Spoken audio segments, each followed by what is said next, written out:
সর্বপ্রথমে সেই মনিবের দরবারে আমরা শুকরিয়া আদায় করছি যে আল্লাহ রাব্বুল আলামিন আমাদেরকে গত সপ্তাহ থেকে নিয়ে আজ পর্যন্ত জীবিত রেখে সুস্থ ও সবল রেখে আল্লাহ তাআলার ঘরে আমাদের সবাইকে পবিত্রতা অর্জন করে বসার সুযোগ ও তৌফিক দিয়েছেন। প্রশংসা করছি সে আল্লাহ রাব্বুল আলামিনের যে আল্লাহ রাব্বুল আলামিন এই পৃথিবীতে নানা রকমের মাখলুকাতকে সৃষ্টি করেছেন। তাহাদের ভিতরে আল্লাহ তাবারাক ওয়া তাআলা মানুষ যারা আল্লাহ তাআলা তাহাদেরকে উৎকৃষ্ট উচ্চ মর্যাদা দিয়ে আল্লাহ রাব্বুল আলামিন সৃষ্টি করেছেন। তবে লক্ষণীয় বিষয় হলো মানব সম্প্রদায়ের মধ্যে আল্লাহ রাব্বুল আলামিন কাউকে জন্মগ্রহণ করার সুযোগ দিয়েছেন ইহুদির ঘরে, আবার কাউকে আল্লাহ রাব্বুল আলামিন জন্মগ্রহণ করার সুযোগ দিয়েছেন নাসারার ঘরে। আমরা অতি ভাগ্যবান যে আল্লাহ রাব্বুল আলামিন আমাদিগকে ইসলাম নামক যে ধর্মকে শুধুমাত্র আল্লাহ রাব্বুল আলামিন নির্বাচন করেছেন এবং যেই ধর্ম সম্পর্কে আল্লাহ তাবারাক ওয়া তাআলা নিজে বলেছেন ইন্না দীনা ইনদাল্লাহিল ইসলাম। অবশ্যই আমি আল্লাহ তাআলার নিকটে মনোনীত ধর্ম, গ্রহণযোগ্য ধর্ম, যে ধর্মকে অ্যাকসেপ্ট করা যেতে পারে ওই ধর্মের নামই হলো ইসলাম। তো আমরা এই দিক থেকে আরো উৎকৃষ্ট যে আল্লাহ রাব্বুল আলামিন আমাদিগকে হিন্দুদের ঘরে জন্ম না দিয়ে, হিন্দুদের ঘরে সৃষ্টি না করে, ইহুদিদের ঘরে সৃষ্টি না করে আল্লাহ রাব্বুল আলামিন তার মনোনীত ধর্ম ইসলামের ঘরে আল্লাহ রাব্বুল আলামিন আপনাকে আমাকে এই পৃথিবীতে জীবন নিয়ে বেঁচে থাকার আল্লাহ তাআলা তৌফিক দিয়েছেন। প্রশংসা এই জন্য করছি, কেননা এটা হলো মুসলিম এবং নন মুসলিমের ভিতরে একখানা পার্থক্য। আরো একটি পার্থক্য আছে, মুসলিমদের ভিতরে কত ব্যক্তি ভিক্ষা করে খায়, আমাদের ভিক্ষা করতে হয় না।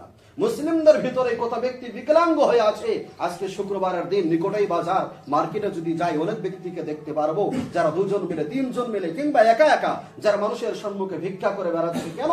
তাদের হাত নেই, কারো পা নেই, কারো দু চক্ষু নেই, কারো কান নেই, কেউ কথা বলতে পারে না। আল্লাহ রাব্বুল আলামিন ওদের ভিতর থেকেও আমাদেরকে উৎকৃষ্ট করেছেন। আমরা সবাই যারা এখানে আছি আলহামদুলিল্লাহ কথা বলতে পারি, শ্রবণ করতে পারি, দেখতে পারি, শুনতে পারি, আমরা হাঁটতে পারি, চলতে পারি, ভালো এবং মন্দর মাঝখানে পার্থক্য করতে পারি।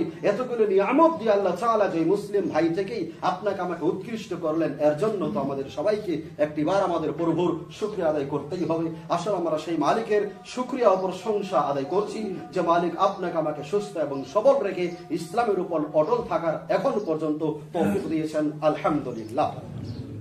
দরুদ সালাম বর্ষিত হোক নবীকুলের সেরা নবীর উপর, যে নবীর মাধ্যম দিয়ে ইসলাম প্রচার হয়েছে, যে নবীর মাধ্যম দিয়ে ধর্মকে আল্লাহ রাব্বুল আলামিন প্রচার এবং প্রসার করিয়েছেন, যে রাসূলের মাধ্যম দিয়ে আল্লাহ রাব্বুল আলামিন পিতা ছেলের সম্পর্ক, ভাই ভাইয়ের সম্পর্ক, আত্মীয় স্বজনের সম্পর্ক, প্রতিবেশীর সঙ্গে কেমন সম্পর্ক হবে, টিচার এবং স্টুডেন্টের মাধ্যমে কি সম্পর্ক হবে, সমস্ত কিছু যে রাসূল শিক্ষা দিয়েছেন, ওই রাসূলের উপর অগণিত দরুদ এবং সালাম বর্ষিত হোক সাল্লাল্লাহু আলাইহি ওয়াসাল্লাম। সম্মানিত উপস্থিতি, আজকের এই খুতবাতে আলোচনা করব, আমাদের সবারই এটা হয়, তবে ওটার থেকে বেঁচে থাকার কিছু ফর্মুলা, সেটার নাম হলো টেনশন মুক্ত জীবন গড়ার কিছু নীতি, কিছু নিয়ম, কিছু কানুন। টেনশন মুক্ত জীবন গড়ার জন্য আপনাকে আমাকে ফিরে আসতে হবে শুধুমাত্র আল্লাহ তাআলার দিকে। আমি এক এক করে কয়েকখানা কথা টেনশন নিয়ে বলবো। আমাদের যদি এটা আমরা বুঝি যে আমার টেনশন নেই, যদি আপনারা সকলেই বুঝেন হুজুরের টেনশন নেই, তাহলে এটা ভুল। আমি যদি বলি মসজিদের যিনি ক্যাশিয়ার ওনার টেনশন নেই, তাহলে এটা আমার বোঝা ভুল। আমি যদি বলি আমার শিক্ষকের টেনশন নেই, এটা ভুল। আমি যদি এটা বুঝি আমার স্টুডেন্ট ছাত্র ছাত্রীদের টেনশন নেই, এটা ভুল। মানুষের বয়স, মানুষের মান, মানুষের স্ট্যাটাস অনুপাতে সকল ব্যক্তিরই টেনশন আছে। তবে কেউ কেউ এই টেনশনকে মূল্যায়ন করে, আবার কেউ কেউ টেনশনকে মূল্যায়ন করে না। কেউ কেউ টেনশনকে আগান্ত দিনে যাতে টেনশনে না পড়ি ওই জন্য প্রস্তুতি গ্রহণ করে, আবার কেউ কেউ টেনশনকে টেনশনই মনে করে না। আল্লাহ তাবারাক ওয়া তাআলা এই পৃথিবীতে যাকেই সৃষ্টি করেছেন তাহাকেই কিছু না কিছু টেনশন দিয়েছেন। তবে দুঃখের বিষয় হলো ওই টেনশন করতে করতে করতে করতে একটা সময় আমরা ডিপ্রেশনে চলে যাই। আমরা নিজেদের জীবনকে আর জীবন মনে করি না, বাসের নিচে আসতে চাই, ট্রাকের নিচে এসে জীবন দিতে চাই, এমনকি বিষ নামক যেই ভয়ঙ্কর মেডিসিন, ওটা আমরা শ্রবণ করে, ওটা আমরা পান করে নিজেদের জীবনকে এখান থেকে বিদায় নিতে চাই আল্লাহর দরবারে। কেউ কেউ ফাঁসির ফান্দা লাগিয়ে জীবনকে নষ্ট করে ফেলি, কেউ আগুনের ভিতরে ঝাঁপ দেই, কেউ আবার পানির ভিতরে ঝাঁপ দেই, যদিও সেই ব্যক্তি সাঁতার না জানে। তো টেনশন করতে করতে মানুষ যখন ডিপ্রেশনে চলে যায়, তখন মানুষের মাথা আর কাজ করে না। তো আমি যেটা বলতে চেয়েছিলাম, টেনশন মুক্ত জীবন আপনাকে গড়তে হবে। ওর আগে টেনশন সম্পর্কে আরো দুইটি কথা। প্রতিটি টেনশনের ব্যাপারে আপনাকে কিছু চিন্তা করতে হবে। টেনশনকে আপনি দুই ভাগে ভাগ করেন।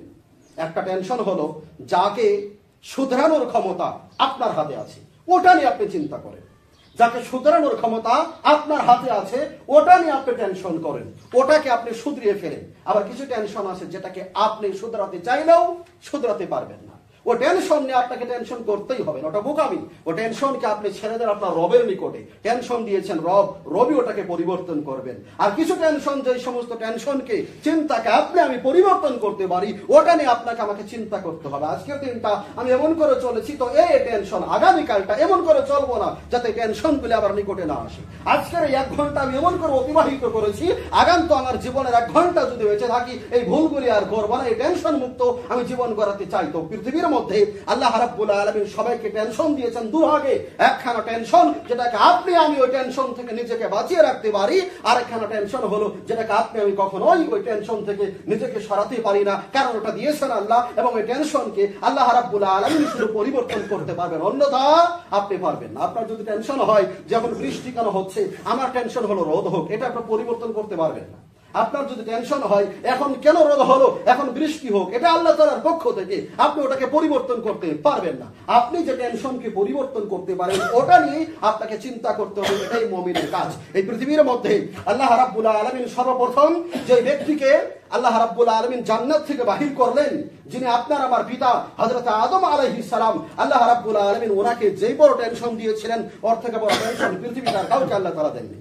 একবার আপনি চিন্তা করেন, যে ব্যক্তিকে আল্লাহ রাব্বুল আলামিন জান্নাতের মতো একখানা জায়গা দান করলেন, ওখান থেকে আল্লাহ রাব্বুল আলামিন এমন টেনশন দিয়েছিলেন যে বস্ত্রহীন, পোশাকহীন, কাপড়হীন আল্লাহ রাব্বুল আলামিন উলঙ্গ করে জান্নাত থেকে ফেলে দিয়েছিলেন জমিনের উপরে। এর থেকে বড় টেনশন পৃথিবীর ভিতরে আল্লাহ রাব্বুল আলামিন আর কাউকে দেননি। তবে টেনশনকে তিনি কেমন করে সলভ করেছেন, ওটা আপনাকে বুঝতে হবে। আদম আলাইহিস সালামকে আল্লাহ রাব্বুল আলামিন যখন জান্নাত থেকে বস্ত্রহীন, কাপড়হীন, পোশাকহীন, ল্যাংটা উলঙ্গ করে আল্লাহ রাব্বুল আলামিনের একটা হুকুম অমান্য করার কারণে যখন আল্লাহ রাব্বুল আলামিন এই পৃথিবীতে ফেলে দিলেন, তখন তিনারা বুঝতে পারলেন এই টেনশনকে যদি দূরে করতে চাই, তাহলে আমাদের সবাইকে ফিরে আসতে হবে আল্লাহ তাআলার দরবারে। সুতরাং আদম এবং আদমের স্ত্রী আম্মা হাওয়া আলাইহিমুস সালাম দুইজনে টেনশন থেকে মুক্ত হওয়ার মেডিসিন তিনারা প্রয়োগ করলেন। তিনারা বললেন, রব্বানা যালামনা আনফুসানা ওয়া ইল্লাম তাগফির লানা ওয়া তারহামনা লানাকুনান্না মিনাল খাসিরিন। প্রভু হে, আমরা উভয়, আমি আমার স্ত্রী, আমি আদম, আমার স্ত্রী হাওয়া, আমরা আমাদের আত্মার উপর, জানের উপর, নফসের উপর, আমাদের জীবনের উপর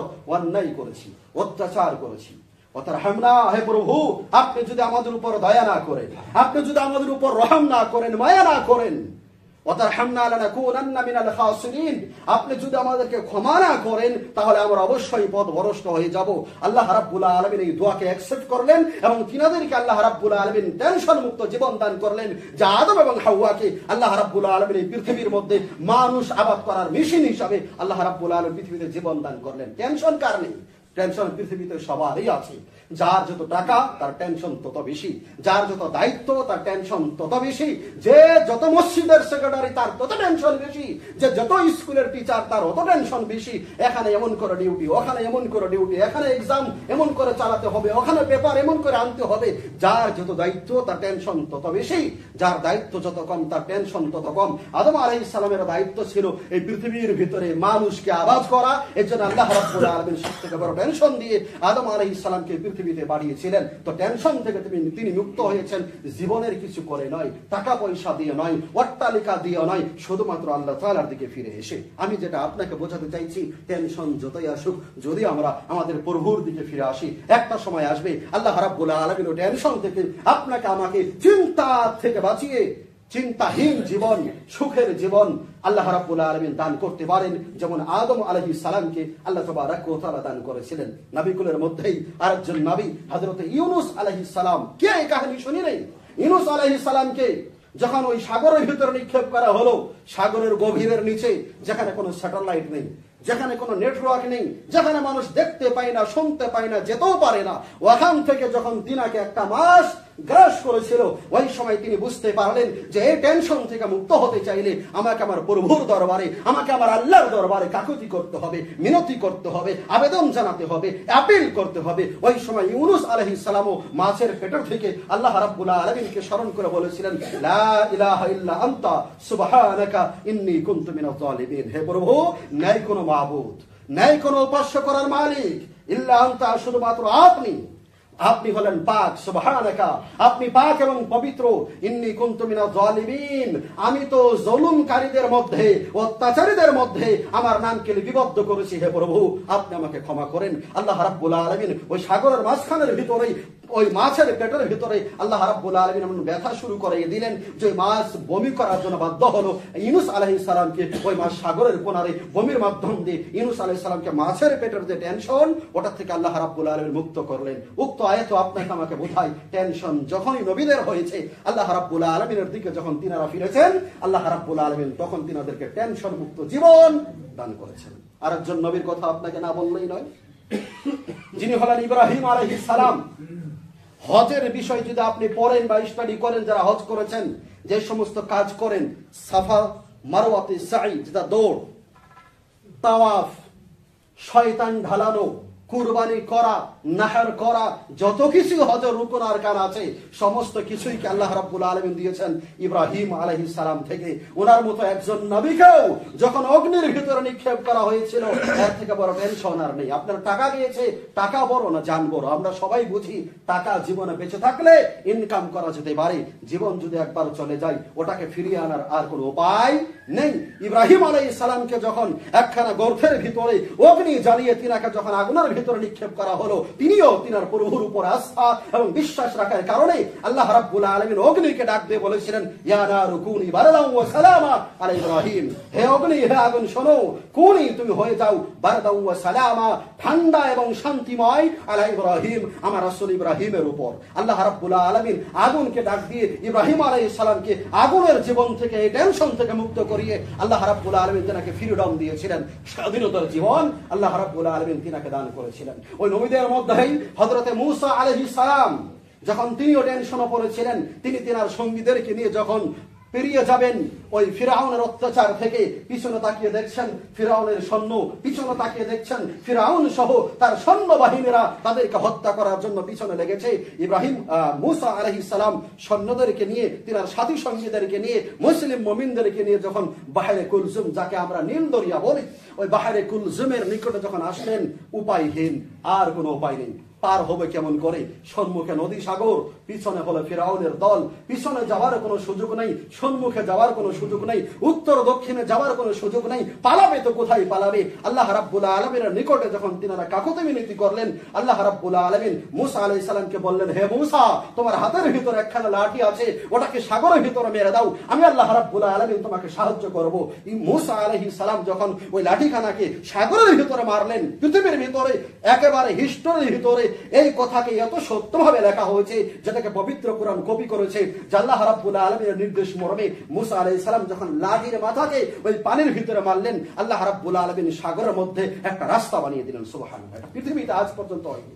এটা সাগরের ভিতরে, যাকে নীল দরিয়া বলা হয়, বাহরে কুলসুম বলা হয়। মূসা আলাইহিস সালামের সমস্ত সঙ্গীরা ওই রাস্তা দিয়ে পেরিয়ে গেলেন, মূসা আলাইহিস সালাম পিছনে। মূসা আলাইহিস সালাম যখন ওপারে যে পৌঁছালেন, এদিকে ফিরআউন এবং তার সৈন্যরা ওই সাগরের মাঝখানে, ওই সময় অর্থাৎ একেবারে যেটাকে মেডেল বলা হয়, ওখানে যখন তার অবস্থান করলো, তখন আল্লাহ রাব্বুল আলামিন মূসা আলাইহিস সালামকে বললেন, হে মূসা, লাঠিখানাকে পানির ভিতরে আবার মেরে দাও। মূসা আলাইহিস সালাম যখন লাঠিখানাকে পানির ভিতরে আবার মারলেন, ওই পানিকে আল্লাহ রাব্বুল আলামিন মিলিয়ে দিলেন, রাস্তাকে বন্ধ করে ওই পানির ভিতরে আল্লাহ রাব্বুল আলামিন ফিরআউন এবং তার সৈন্য বাহিনীকে আল্লাহ রাব্বুল আলামিন ধ্বংস করে মূসা আলাইহিস সালামকে টেনশন মুক্ত জীবন আল্লাহ রাব্বুল আলামিন দান করলেন। বোমার প্রয়োজন হয়নি, কোনো গুলির প্রয়োজন হয়নি, বারুদের প্রয়োজন হয়নি, হত্যার প্রয়োজন হয়নি। আল্লাহ রাব্বুল আলামিন যখন মানুষকে টেনশন মুক্ত জীবন দিতে চান, আল্লাহ শুধু একটা হুকুমের মাধ্যমেই আল্লাহ রাব্বুল আলামিন সবকিছুই করতে পারেন। সুতরাং জীবনে যতই টেনশন, যতই চিন্তাই থাক না কেন,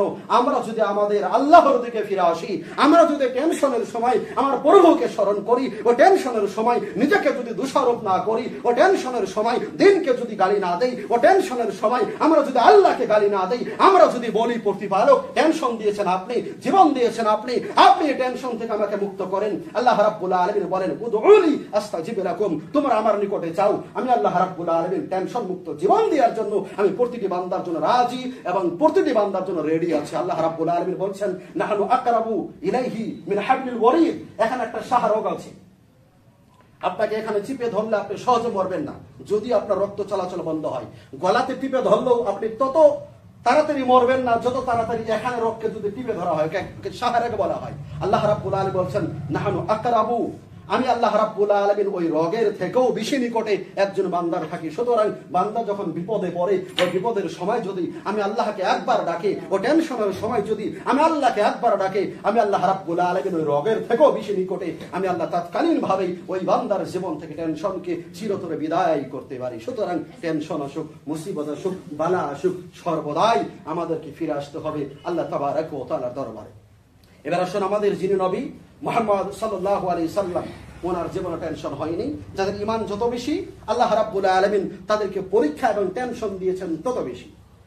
নবী মুহাম্মদ সাল্লাল্লাহু আলাইহি সাল্লামকে 3 বছরের জন্য, যেটাকে আমি বোঝানোর জন্য বলছি, যেটাকে 3 বছরের জন্য লকডাউন বলতে পারেন, ওর থেকেও বেশি কঠিন মুহাম্মদ সাল্লাল্লাহু আলাইহি সাল্লাম এবং তিনার সঙ্গী সাথীরা, তিনার বংশের পরিয়াল বর্গরা, যারাই তাদের সঙ্গে সম্পর্ক গড়েছিল, ওদের সবাইকে একটা গর্তের ভিতরে 3 বছর পর্যন্ত লুকিয়ে থাকতে হয়েছিল, যাকে শিয়াবে আবি তালিব বলা হয়। আবু তালিবের গর্তের ভিতরে কত কষ্ট।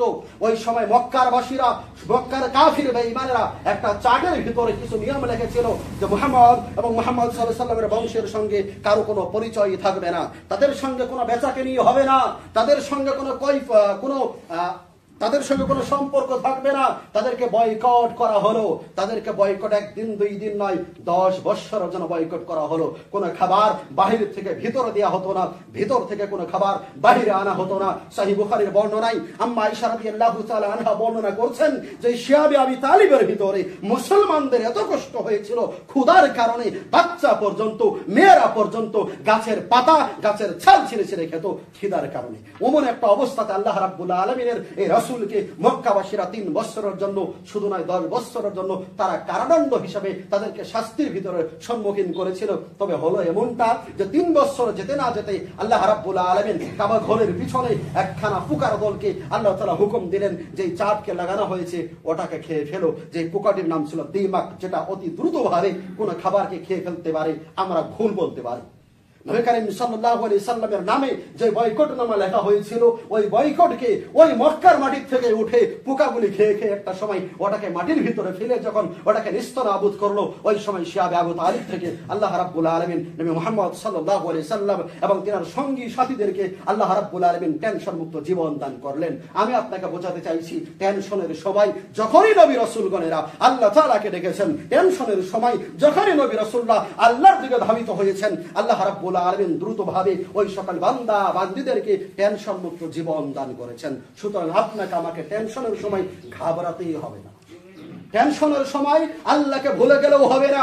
পবিত্র কোরআনে আল্লাহ রাব্বুল আলামিন টেনশন সম্পর্কে বলেছেন ইন্না মাআল উসরি ইসরা, অবশ্যই কঠিনের সঙ্গে আমি আল্লাহ রাব্বুল আলামিন সহজটাকেও লাগিয়ে দিয়েছি। যেখানে কঠিন আছে ওখানে আমি আল্লাহ তাআলা সহজ রেখেছি। আমি আল্লাহ তাআলা পরীক্ষা করব তুমি আমি আল্লাহর উপর আস্থা রাখতে পারো কিনা, আমি আল্লাহর উপর বিশ্বাস রাখতে পারো কিনা। আজকের দিনটা কঠিন, কালকের দিনটা বান্দা সবুর কর, তোর জন্য আমি আল্লাহ রাব্বুল আলামিন সহজ দিন নিয়ে আসবো। নবী করিম সাল্লাল্লাহু আলাইহি ওয়াসাল্লাম যখন মক্কার ভূমি ছেড়ে মদিনার দিকে যখন তিনি হিজরত করলেন, একটা গর্তের ভিতরে সঙ্গী ছিলেন আবু বকর সিদ্দিক, 100 জন যুবক যারা নবী করিম সাল্লাল্লাহু আলাইহি সাল্লামকে জীবিত কিংবা মুর্দা যারা ধরার জন্য গিয়েছিল, ওই সময় নবী করিম সাল্লাল্লাহু আলাইহি সাল্লাম এবং তিনার সাথী আবু বকর সিদ্দিক মিলে একটা গর্তের ভিতরে পালিয়েছিলেন, লুকিয়েছিলেন। আবু বকর সিদ্দিক দেখছেন পিছন থেকে এমন করে তাকিয়ে যে কাফিরদের পায়ের অংশ দেখা যায়। যদি কাফিরেরা শুধুমাত্র বসে যায় আমাদেরকে দেখতে পারবে, আমাদেরকে হত্যাও করতে পারবে। নবী করিম সাল্লাল্লাহু আলাইহি ওয়াসাল্লাম ওই সময় একটা কথা বলেছিলেন যেটা পবিত্র কোরআনে আল্লাহ রাব্বুল আলামিন এইভাবে নকল করেছেন, লা তাহজান ইন্নাল্লাহা মা'ানা। আবু বকর কোনো টেনশন নেই, নয়রাশ হয় না, চিন্তা করো না। ইন্নাল্লাহা মা'ানা, অবশ্যই আমরা আল্লাহর জন্য বাহির হয়েছি, অবশ্যই আমরা আল্লাহর দ্বীনকে প্রতিষ্ঠিত করার জন্য মক্কা ভূমি ছেড়ে বাহির হয়েছি। অবশ্যই আমার প্রভু আমাদেরকে টেনশন মুক্ত জীবন দান করবেই। আর ইতিহাস সাক্ষী নবী করিম সাল্লাল্লাহু আলাইহি সাল্লাম ওখান থেকে মদিনাতে গিয়ে আরো 11 বছর পর্যন্ত মদিনাতে জীবন যাপন করলেন। এমন টেনশন আল্লাহ রাব্বুল আলামিন আর জীবনে কখনোই দেননি। তো যে কোনো প্রান্তে, যে কোনো মুহূর্তে, যে কোনো জায়গায়, যে কোনো গুফাতে টেনশন যখন তিনাদের জীবনে এসেছে, তিনারা সর্ব অবস্থাতেই আল্লাহ রাব্বুল আলামিনের দিকে ফিরে গিয়েছেন। আর আল্লাহ রাব্বুল আলামিন ওনাদেরকে টেনশন মুক্ত জীবন দান করেছেন। একই কথাই আল্লাহ রাব্বুল আলামিন পবিত্র কোরআনে এইভাবে বলেন, ফালা তাহিনু ওয়ালা তাহজানু ওয়া আনতুমুল আ'লাউনা ইন কুনতুম মুমিনিন। হে মুমিনদার ব্যক্তিরা শোনো, ফালা তাহিনু, নেই তোমাদের কোনো হতাশা, ওয়ালা তাহজানু, নেই তোমাদের কোনো টেনশন, ওয়া আনতুমুল আ'লাউনা, পৃথিবীর ভিতরে রাজত্ব করবে তোমরা, তোমাদের মতো করেই পৃথিবী চলবে। পৃথিবীর আকাশ বাতাস পর্যন্ত আমি আল্লাহ রাব্বুল আলামিন যেমন করে সুলাইমান আলাইহিস সালামের তাবে করেছিলাম, পৃথিবীর মানুষ সম্প্রদায় তোমাদের তাবে হয়ে চলবে। শর্ত হলো একটি, ইন কুনতুম মুমিনিন, যদি তোমরা পরিপূর্ণভাবে মুমিন হতে পারো, যদি তোমরা পরিপূর্ণভাবে আমি আল্লাহকে আল্লাহ বলে মেনে নিতে পারো, যদি পরিপূর্ণভাবে আল্লাহর ভয়ে জীবন যাপন করতে পারো, আমি আল্লাহ রাব্বুল আলামিন ওয়াদা করে বলছি জীবন টেনশন বিহীন জীবন, টেনশন মুক্ত জীবন আমি আল্লাহ রাব্বুল আলামিন দান করব। সুতরাং টেনশন আপনার আমার জীবনে আছে, ওটার থেকে বাঁচার একটাই পথ, ওটা হলো আল্লাহ তাবারক ওয়া তাআলার দরবারে ফিরে আসতে হবে। ওই টেনশনের সময় আল্লাহর সঙ্গে কুফরি করা যাবে না, ওই টেনশনের সময় আল্লাহকে গালি দেওয়া যাবে না, ওই টেনশনের সময় ওই সময়কেও গালি দেওয়া যাব না। আবু দাউদের সর্বশেষ হাদিস আমি পড়িয়েছি গত পরশু দিনে, আবু দাউদের সর্বশেষ হাদিস, ওখানে রাসূল সাল্লাল্লাহু আলাইহি সাল্লাম বলেছেন যে قال الله تعالى, আল্লাহ তাআলা তিনি বলেন, ওকে হাদিসে কুদসি বলা হয়, ইউদিনি ইবনে আদম, আদমের সন্তানেরা যাদেরকে আমি আল্লাহ রাব্বুল আলামিন মায়া করে সৃষ্টি করে আকাশ এবং ভুবন দান করেছি, ইউদিনি ইবনে আদম, ওই আদমের সন্তানেরা আমি আল্লাহকে কষ্ট দেয়, ও আদমের সন্তানেরা আমি আল্লাহকে আঘাত দেয়, ও আদমের সন্তানেরা আমি আল্লাহকে দুঃখ বেদনা দেয়। এরপর রাসূল সাল্লাল্লাহু আলাইহি সাল্লাম বলছেন যে আল্লাহ তাবারক ওয়া তাআলা বলেন, ইয়াসুবুদ দাহার, তারা সময়কে গালি দেয়, তারা টাইমকে গালি দেয়, তারা দিনকে গালি দেয়, তারা সপ্তাহকে গালি দেয়, তারা বছরকে গালি দেয়, তারা কালকে গালি দেয়, তারা জামানাকে গালি দেয়। আজকে টেনশন হয়েছে, দুঃখ হয়েছে, তৎকালীন ভাবে তৎক্ষণাৎ আল্লাহ তাআলাকে গালি দেওয়া শুরু করে। আল্লাহ আমার জীবনে এটা আনবে, আর কারো জীবনে হবে না, আমার ভাইকে দেখো না, আমার প্রতিবেশীকে দেখো না, এমন করে করে এই বান্দাই কথা বলে তার প্রভুর আত্মাতে, তার প্রভুর কলিজাতে আল্লাহ রাব্বুল আলামিন বলেন দুঃখ প্রদান করে। এরপর আল্লাহ রাব্বুল আলামিন বলেন, আনা উকাল্লিবুল লাইলা ওয়ান নাহার, দিন রাত, টেনশন সুখ দুঃখ সমস্ত কিছু পরিবর্তন করার হে বান্দা মালিক আমি। তোমরা যে ওই টেনশনকে গালি দিচ্ছ, তোমরা যে ওই শুক্রবারের দিনকে গালি দিচ্ছ, হাই হাই শুক্রবারে আমার এমন হলো, তোমরা যে শনিবারকে গালি দিচ্ছ, হাই হাই শনিবারে আমার এমন হলো, এই দিন যদি আমার জীবনে না আসতো, আল্লাহ তাবারক ওয়া তাআলা বলছেন এর মাধ্যম দিয়ে ইউদিনি ইবনে আদম, আদমের সন্তানেরা আমি আল্লাহকে কষ্ট দেয়, ইয়াসুবুদ দাহার, তারা সময়কে গালি দেয়, আনা উকাল্লিবুল লাইলা ওয়ান নাহার, দিন এবং রাতকে, সুখ এবং দুঃখকে পরিবর্তন করার মালিক শুধুমাত্র আমি আল্লাহ তাআলা। বান্দা বুঝলি না, যদি ওই দুঃখের সময় তুই যদি সবর করতি, ওই দুঃখের সময় তুই যদি ধৈর্য ধারণ করতি, এই দুঃখের থেকে ডাবল করে আমি আল্লাহ রাব্বুল আলামিন আগামী ঘন্টাতে তোকে আমি আল্লাহ রাব্বুল আলামিন সুখময় জীবন দান করতাম। তবে হতভাগা হলাম আমরা ধৈর্য ধরতে পারি না, যে ধৈর্যের ব্যাপারে আল্লাহ তাবারক ওয়া তাআলা পবিত্র কোরআনে বিভিন্ন জায়গাতে ধৈর্য নিয়ে আলোচনা করেছেন। যেমন সূরা আসরে আল্লাহ তাআলা বলেন, ওয়াল আসরে ইন্নাল ইনসানা লাফি খুসর, আমি আল্লাহ তাআলা আসরের সময় অথবা জামানার কসম দিয়ে বলছি, ইন্নাল ইনসানা লাফি খুসর, পৃথিবীর সকল মানুষেরা ক্ষতিগ্রস্ততার ভিতরে আছে, তবে 3 শ্রেণীর ব্যক্তি তাদের জীবনে কোনো ক্ষতি নাই, তাদের জীবন সাফল্য, তাদের জীবন সাকসেস, তারা জীবনে অনেক কিছু পেয়েছে। যারা আল্লাহ তাআলার উপর ঈমান এনেছে, যারা নেক আমল করেছে। 2-3 নম্বরে যারা আল্লাহ রাব্বুল আলামিনের উপর সুখে দুঃখে শান্তিতে কষ্টতে যারা আল্লাহর উপর ধৈর্য ধারণ করতে পেরেছে, আল্লাহ রাব্বুল আলামিন বলেন ওদের জীবনে কোনো টেনশন নেই। মরার পরেই আমি আল্লাহ রাব্বুল আলামিন টেনশন মুক্ত জীবন, জান্নাত নামক জায়গা আমি আল্লাহ তাআলা ওদেরকে দান করব। আল্লাহ আমাদের সবাইকে ওই জান্নাতময় জায়গা, ও জান্নাতের ভিতরে নিয়ামতে ভরা জায়গা আল্লাহ তাআলা আমাদের সবাইকে দান করুক। আল্লাহুম্মা আমিন। খুদবার লম্বা করছি না, এতটুকু কথা আপনাদের সকলকে মেসেজ দিতে চাই, জীবনে টেনশন আসবে, যেটা করেন টেনশন মুক্ত জীবন গড়তে হলে আমাদের সবাইকে আল্লাহ তাআলার দরবারে ফিরে আসতে হবে। আপনার টাকাতে লস, আমি একটা পয়েন্ট আপনাকে বলছি, এটা অ্যাপ্লাই করবেন। আপনার ব্যবসাতে লস, তাহলে দান বেশি বেশি করেন। আপনার কারোবারে লস, আপনি গরিবদেরকে সহায় বেশি করেন।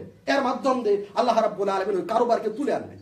এর মাধ্যম দিয়ে আল্লাহ রাব্বুল আলামিন আপনার ব্যবসাকে লস থেকে লাভের দিকে আল্লাহ রাব্বুল আলামিন তুলে আনবেন। আপনার জীবনে হতাশা, আপনি বেশি বেশি করে দান করেন। রাসূল সাল্লাল্লাহু আলাইহি সাল্লামের জীবনে যখন টেনশন আসতো, তখন রাসূল সাল্লাল্লাহু আলাইহি সাল্লাম নামাজে দাঁড়াতেন, লম্বা করে 2 রাকাত নামাজ পড়তেন, অনেক লম্বা।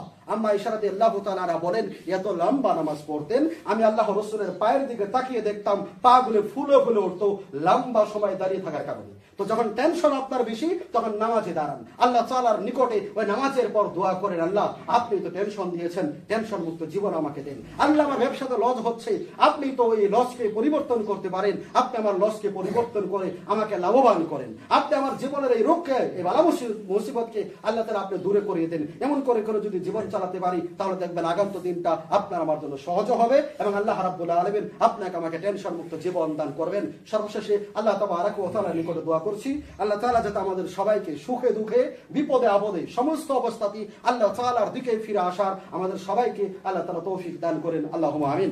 রাব্বুল আলামিন যাতে আমাদের সবাইকে সমস্ত অবস্থাতে আল্লাহকে আল্লাহ মেনে নিয়ে আল্লাহর দরবারে বেশি বেশি করে সিজদা করার আল্লাহ তাআলা আমাদেরকে তৌফিক দান করেন। আল্লাহুম্মা আমিন। এর সঙ্গে বিশেষ একটু দোয়া করছি, হে প্রভু, আজকে 2024 সালের ফেব্রুয়ারি মাসের 16তম তারিখ, আজকে আমাদের এলাকাতে, আমাদের দেশে ম্যাট্রিক পরীক্ষা হচ্ছে।